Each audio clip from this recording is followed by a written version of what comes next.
Assalamualaikum warahmatullahi wabarakatuh. Di sini saya Septi Dela Sandai. Saya akan menjelaskan terkait dengan tinjauan teori dari cedera kepala. Mungkin untuk secara singkat saja, pengertian dari cedera kepala adalah cedera mekanik atau trauma kapitis yang secara langsung atau tidak langsung mengenai kepala yang mengakibatkan luka di kulit kepala, fraktur tulang tengkorak, robekan selaput otak, dan kerusakan jaringan otak itu sendiri, sehingga dapat menyebabkan gangguan neurologis. Untuk etiologinya, cedera kepala dapat disebabkan oleh berbagai hal. Yang pertama adalah trauma benda tajam. Efek dari trauma benda tajam ini dapat menyebabkan kerusakan lokal meliputi kontusius cerebral, hematom cerebral, kerusakan otak sekunder yang disebabkan perluasan massa lesi, pergeseran otak atau hernia. Yang kedua adalah trauma benda tumpul. Kerusakan yang disebabkan trauma benda tumpul ini dapat menyebar secara luas dan terjadi dalam empat bentuk, yaitu cedera akson, kerusakan otak hipoksia, pembengkakan otak, hemorrhagic multiple pada otak koma terjadi karena cedera, dan batang otak atau kedua-duanya. Yang terakhir adalah etiologi lain-lain. Ini bisa disebabkan karena kecelakaan mobil, jatuh, atau kecelakaan dalam berkendara yang lainnya. Juga disebabkan bisa saja karena pada saat olahraga, namun bisa juga disebabkan karena kekerasan begitu. Nah, untuk tanda dan gejala, menurut Reisner 2009, gejala klinis cedera kepala yang dapat membantu mendiagnosa adalah battle sign atau warna biru atau ekimosis di belakang telinga atau di atas osmostoid. Dapat juga hematipanum atau perdarahan di daerah membran timpani telinga. Kemudian periorbital ekimosis, yaitu mata warna hitam tanpa trauma langsung. Rhinore atau cairan cerebrospinal keluar dari hidung, atau otore, yaitu cairan cerebrospinal keluar dari telinga. Untuk tanda-tanda atau gejala klinis yang berhubungan dengan cedera kepala ringan itu bisa juga karena dilihat dari pasien tertidur atau kesadarannya menurun selama beberapa saat kemudian sembuh. Sakit kepala yang menetap atau berkepanjangan, mual dan muntah, gangguan tidur dan nafsu makan yang menurun, serta kepribadian diri yang mengalami perubahan. Juga ada letargis. Selanjutnya adalah komplikasi yang disebabkan oleh cedera kepala itu ada sangat banyak. Yang pertama mungkin adanya epilepsi atau kejang pasca trauma. Ini terjadi beberapa waktu setelah otak mengalami cedera karena benturan di kepala. Kemudian ada afisia atau hilangnya kemampuan untuk menggunakan bahasa karena terjadinya cedera pada area bahasa di otak. Yang ketiga ada apraksia, adalah ketidakmampuan untuk melakukan tugas yang memerlukan ingatan atau serangkaian gerakan. Yang keempat agnosis, ini merupakan suatu kelainan di mana penderita dapat melihat atau merasakan sebuah benda tetapi tidak dapat menghubungkannya dengan peran atau fungsi normal dari benda tersebut. Penderita juga tidak mampu mengenali wajah-wajah yang dulu dikenalnya dengan baik. Yang kelima adalah amnesia, adalah hilangnya sebagian atau seluruh kemampuan untuk mengingat peristiwa yang baru saja terjadi atau peristiwa yang sudah lama berlalu.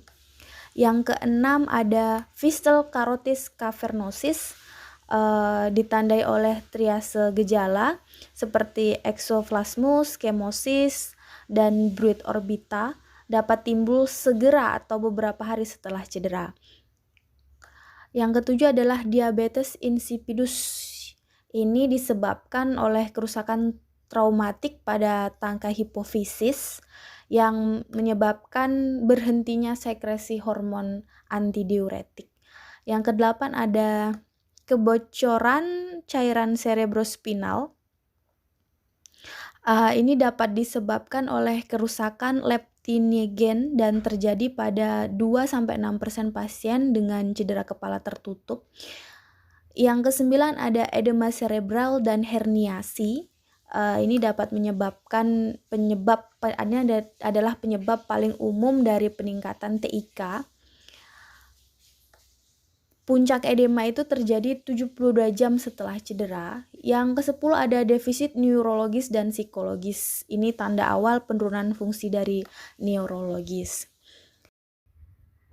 Ya, baik. Sekarang kita akan menjelaskan tentang pathway dari trauma kepala. Yang mana trauma pada kepala ini dapat disebabkan yang tadi ya, trauma benda tajam, juga trauma benda tumpul, dan bisa juga disebabkan karena macam-macam hal seperti kecelakaan, seperti itu.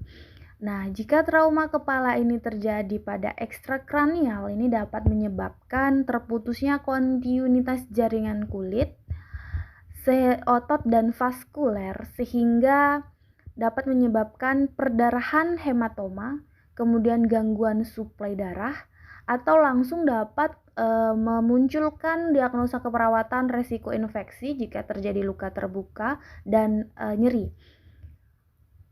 Perdarahan dan hematoma sendiri dapat menyebabkan perubahan sirkulasi sehingga terjadilah peningkatan TIK. TIK sendiri jika terjadi peningkatan maka ditandai dengan mual mutah, papiloma, pendengaran kabur, penurunan fungsi pendengaran, dan nyeri kepala.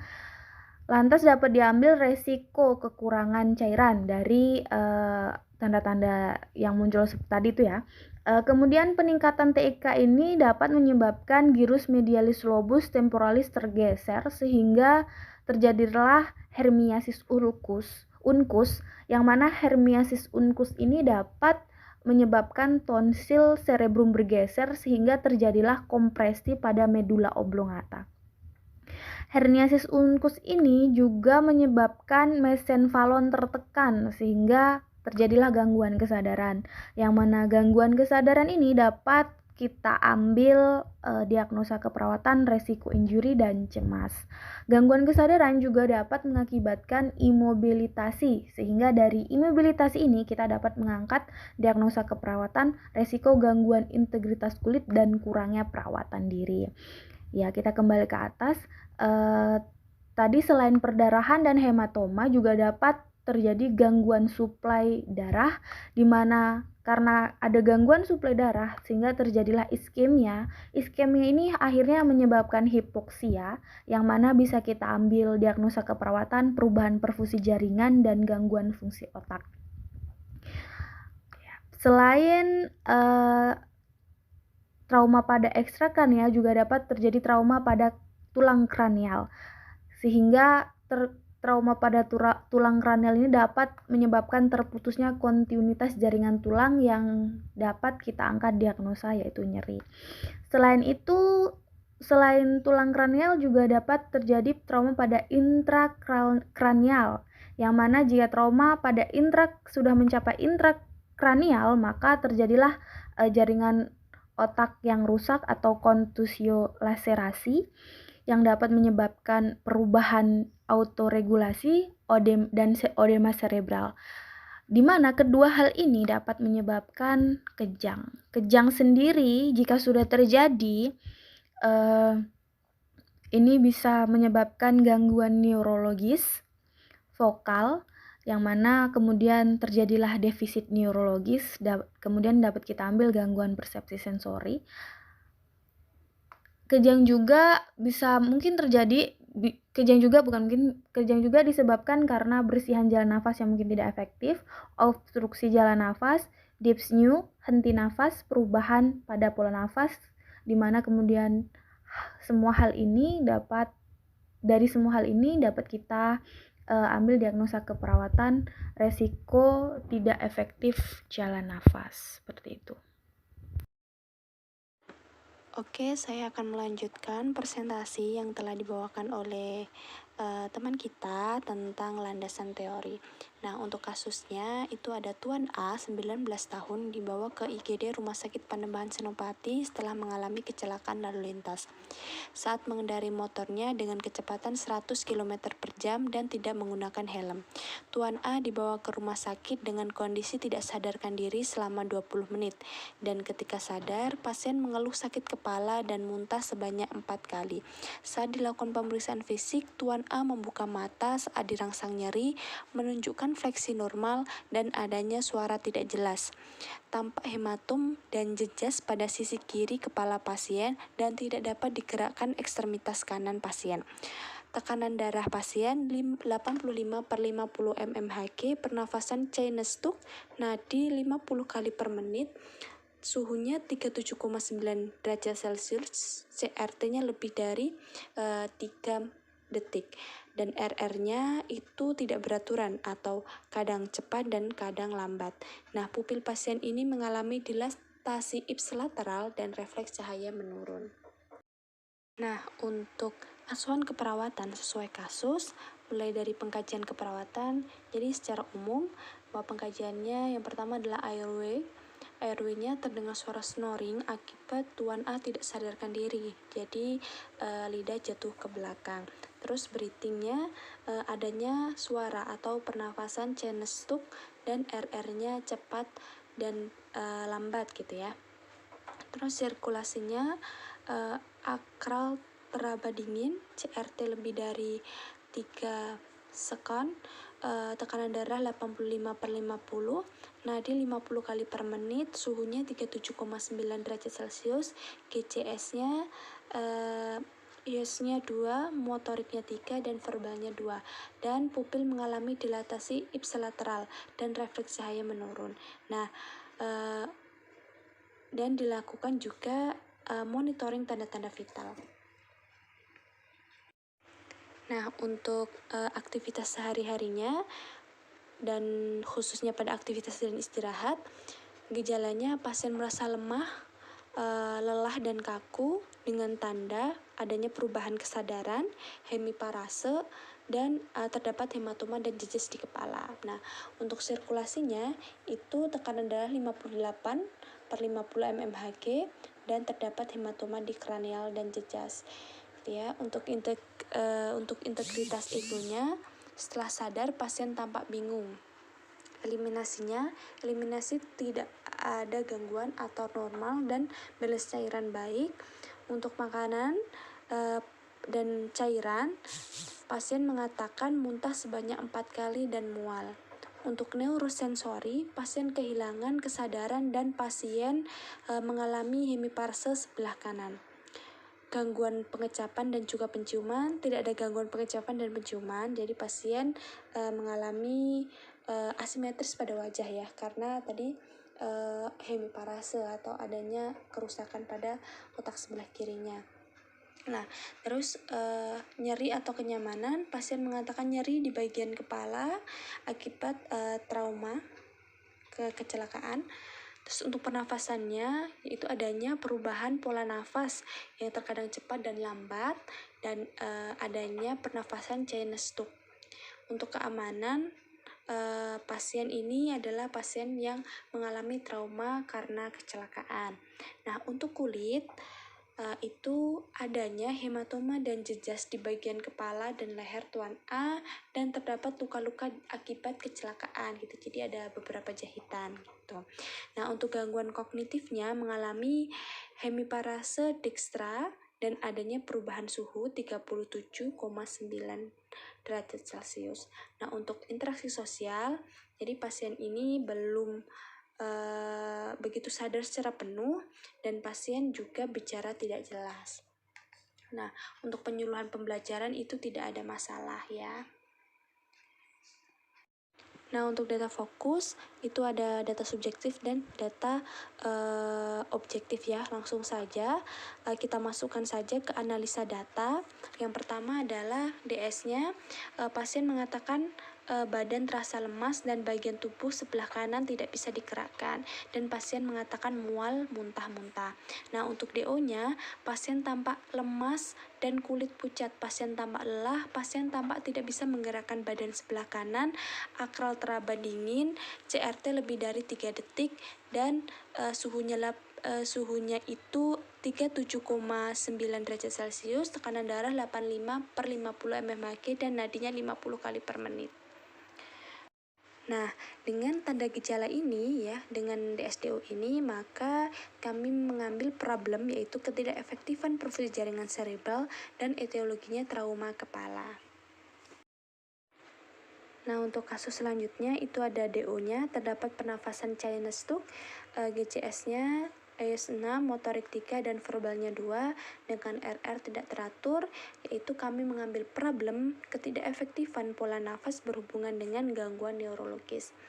Terus, untuk kasus selanjutnya, DS-nya itu pasien mengatakan nyeri kepala, dan DO-nya pasien tampak meringis kesakitan, tampak banyak luka yang dijahit, tampak adanya hematom dan jejas di kepala dan leher sebelah kiri, dan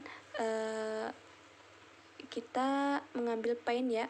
Painnya itu karena problemnya itu karena cedera kepala akibat KLL. Untuk Q-nya rasanya cenut-cenut, pusing dan sakit. Untuk R-nya bagian kepala khususnya sebelah kiri. Terus skalanya 6, dan T-nya itu nyeri hilang timbul gitu ya. Nah, kami mengambil problem nyeri akut dan etiologinya cedera fisik. Oke, jadi dari data fokus di atas itu ya, ada beberapa diagnosa yang diambil dan prioritas diagnosanya. Yang pertama adalah ketidakefektifan perfusi jaringan cerebral berhubungan dengan trauma kepala. Yang kedua adalah ketidakefektifan pola nafas berhubungan dengan gangguan neurologis. Yang ketiga adalah nyeri akut berhubungan dengan agen cedera fisik. Seperti itu. Untuk selanjutnya akan dijelaskan kepada teman saya ya. Untuk intervensinya, diagnosa keperawatan yang pertama, ketidakefektifan perfusi jaringan cerebral berhubungan dengan trauma kepala. Untuk tujuan dan kriteria hasilnya, setelah dilakukan tindakan keperawatan selama 3x24 jam, ketidakefektifan perfusi jaringan cerebral dapat teratasi dengan kriteria hasil. Keparahan cedera fisik kode 1913, perfusi jaringan cerebral kode 0406. Yang pertama, tekanan darah sistolik dan diastolik membaik dari skala 1, berat menjadi 5, normal.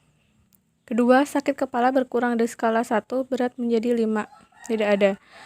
Muntah berkurang dari skala 1 menjadi 5, memar berkurang dari skala 1 menjadi 5.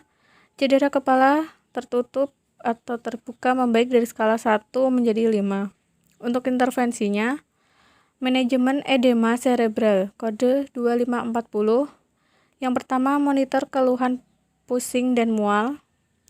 2. Monitor TTV. 3. Kurangi stimulus dalam lingkungan pasien. 4. Posisikan tinggi kepala tempat tidur 30 derajat atau lebih. 5. Libatkan dan dorong keluarga atau orang yang penting untuk berbicara dengan pasien. Selanjutnya, kolaborasikan dengan dokter terkait obat yang diberikan sesuai kebutuhan. Diagnosa kedua, ketidakefektifan pola nafas berhubungan dengan gangguan neurologis. Untuk NOC-nya, setelah dilakukan tindakan keperawatan selama 3x24 jam, ketidakefektifan pola nafas dapat teratasi dengan kriteria hasil. Status pernafasan kode 0415. Pertama, frekuensi pernafasan membaik dari skala 1, berat menjadi 5. 2.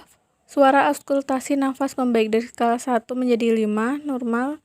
Tidak ada suara tambahan. 3. Saturasi oksigen membaik dari skala 1 menjadi 5, normal. Untuk intervensinya, terapi oksigen kodenya 3320, manajemen jalan nafas kode 3140, monitor pernafasan kode 3350. Pertama, monitor status pernafasan dan oksigenasi, monitor kecepatan dan kedalaman serta kesulitan bernafas. 2. Auskultasi suara nafas, catat adanya suara tambahan. 3. Posisikan pasien untuk memaksimalkan ventilasi. 4. Konsultasikan dengan tenaga kesehatan lain mengenai penggunaan oksigen tambahan. Diagnosa yang ketiga, nyeri akut berhubungan dengan agen cedera fisik. Setelah dilakukan tindakan keperawatan selama 3 kali 24 jam, nyeri akut dapat teratasi dengan kriteria hasil. Tingkat nyeri. Kode 2102. Yang pertama, nyeri yang dilaporkan membaik dari skala 1 berat menjadi 5 tidak ada. 2. Panjangnya episode nyeri membaik dari skala 1 menjadi 5 tidak ada. Ekspansi wajah membaik dari skala 1 berat menjadi 5 tidak ada. Untuk intervensinya, manajemen nyeri, kodenya 1400, monitor